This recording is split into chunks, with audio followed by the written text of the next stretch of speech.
Hello மக்களே, welcome to our YouTube channel land cooking. இன்றைக்கி நம்ம பார்க்க போகிற வீடியோன்னு பார்த்தீங்கன்னா மேங்கோ கேக். வீட்டில் இருக்க இன்க்ரீடியன்ஸ் வச்சு மேங்கோ கேக் எப்படி பண்ணலான்னு பார்க்கலாம். அவன் இல்லாமல் எக்லெஸ் கேக் தான் பண்ண போகிறோம். வாங்க வீடியோக்குள்ளே போகலாம். ஒரு மேங்கோ எடுத்துக்கோங்க, நியர்லி 1 or 2 மேங்கோஸ் எடுத்துக்கோங்க. நல்லா பழுத்த மாம்பழமாக எடுத்துக்கோங்க. அதை பீஸ் பீஸாக கட் பண்ணி ஜாரில் ஆட் பண்ணிக்கோங்க. ஆட் பண்ணிவிட்டு நம்ம சுகர் எடுத்துக்கலாம். சுகர் ஒரு 1/2 cup ஆஃப் சுகர் எடுத்துக்கோங்க.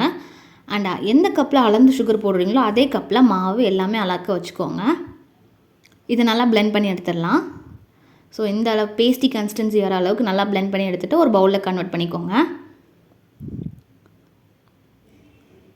பவுலில் கன்வெர்ட் பண்ணிவிட்டு ஒரு எந்த கப்பில் சுகர் அளந்தீங்களோ அதே கப்பில் ஒரு 1/4 cup வர அளவுக்கு ஆயில் எடுத்துக்கோங்க. எந்த ஒரு ஸ்மெல் இல்லாத ஆயிலாக எடுத்துக்கோங்க. 1/4 cup ஆயில் ஊற்றிக்கோங்க. ஆயில் ஊற்றிட்டு விஸ்க் வச்சு நல்லா மிக்ஸ் பண்ணிக்கோங்க. விஸ்க் இல்லைனா ஸ்பூன் கூட யூஸ் பண்ணிக்கலாம். நல்லா மிக்ஸ் பண்ணி விட்டுக்கோங்க. ஆயில் அந்த மாங்காவோட நல்லா மிக்ஸ் ஆகிற மாதிரி நல்லா மிக்ஸ் பண்ணி விட்டுக்கோங்க. ஸோ இந்த அளவுக்கு நல்லா மிக்ஸ் பண்ணிவிட்டு நம்ம நெக்ஸ்ட்டு மாவை போட்டுடலாம். மாவு நல்லா சலிச்சு போடுங்க. எந்த ஒரு கட்டி இருக்கக்கூடாது. ஸோ எந்த கப்பில் அளந்தீங்களோ அதே கப்பில் ஒரு 1.5 cup மைதா மாவு எடுத்துக்கோங்க. மைதா மாவு நல்லா சலிச்சுட்டு ஃபில்ட்ரு பண்ணி போடணும். 1.5 cup மாவு எடுத்திருக்கேன். இது கூட ஒரு 1 spoon பேக்கிங் பவுடர் ஆட் பண்ணிக்கோங்க. நெக்ஸ்ட்டு ஒரு 1/2 teaspoon பேக்கிங் சோடா ஆட் பண்ணிக்கோங்க. பேக்கிங் சோடா இல்லாதவங்க baking powder 1 or 2 spoons add பண்ணிக்கோங்க. சப்போஸ் பேக்கிங் பவுடர் இல்லை பேக்கிங் சோடா தான் இருக்குதுன்னா பேக்கிங் சோடா 1 teaspoon ஆட் பண்ணிக்கோங்க. நல்லா அதை சலிச்சு எடுத்துருங்க. எந்த ஒரு கட்டியும் இல்லாமல் மாவை நல்லா சலிச்சுக்கோங்க. இந்த மாதிரி நல்லா சலிச்சுக்கோங்க. நீங்கள் வேறு ஏதாவது பேப்பர் கீழே விரித்து மாவை சலிச்சுட்டு அதுக்கப்புறம் கூட நீங்கள் ஆட் பண்ணிக்கலாம். இது அனதர் வே. நீங்கள் இப்படி டேரெக்டாக கூட பண்ணிக்கலாம். இந்த மாதிரி நல்லா சலிச்சு எடுத்துக்கோங்க.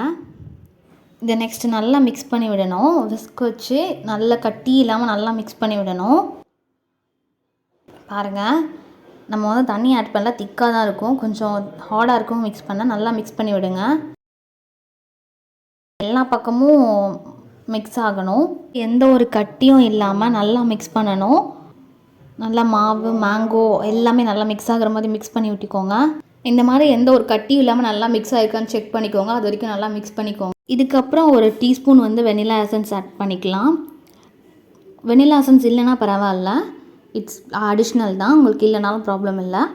ஒரு டீஸ்பூன் வெனிலா எசன்ஸ் ஆட் பண்ணிவிட்டு அப்புறம் அதே நம்ம எந்த கப்பில் மாவு வளர்ந்தோமோ அதே கப்பில் மில்க் எடுக்கணும். ஒரு 1 cup மில்க் எடுத்துக்கலாம். நம்ம 1.5 cup மாவு எடுத்தோம். அதுக்கு ஒரு 1 cup மில்க் கரெக்டாக இருக்கும். சப்போஸ் உங்களுக்கு அது ரொம்ப திக்காக தெரிஞ்சிச்சுன்னா இன்னும் கொஞ்சம் மில்க் கூட ஆட் பண்ணிக்கலாம்.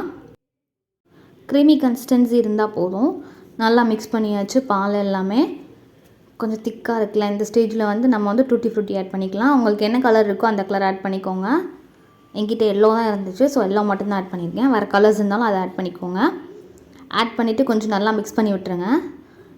அண்ட் இப்போ நம்ம பேக் பண்ண போகிற பாத்திரத்தில் ஆயில் அப்ளை பண்ணிவிட்டு அதுக்கப்புறம் அது கூட மேலோடி கோட்டிங் மைதா மாவு போட்டுக்கோங்க. நம்ம மிக்ஸ் பண்ணி வச்சுருக்க மேங்கோ அண்ட் மைதா மாவு இருக்குல்ல, அதை இதில் போட்டுடலாம். போட்டுட்டு நல்லா தட்டி விட்டுட்டு எந்த ஒரு கேப் இல்லாமல் நல்லா ஃபில் பண்ணிக்கோங்க. ஃபில் பண்ணிவிட்டு மேலே டூட்டி ஃப்ரூட்டி போட்டுக்கோங்க. இட்ஸ் அடிஷ்னல் தான். உங்களுக்கு ஓகேனா போடுங்க. சப்போஸ் இல்லைனாலும் ப்ராப்ளம் இல்லை. ஒரு 5 minutes குக்கரை ப்ரீ ஹீட் பண்ணி வச்சுருக்கேன். அதில் ஒரு பாத்திரம் கீழே வச்சுட்டு அதுக்கு மேலோடி நம்ம பேக் பண்ண போகிற பாத்திரத்தை வச்சிடலாம். வச்சு க்ளோஸ் பண்ணிடலாம். 1 hour to 1 hour 15 minutes வரைக்கும் நம்ம வெயிட் பண்ணலாம்.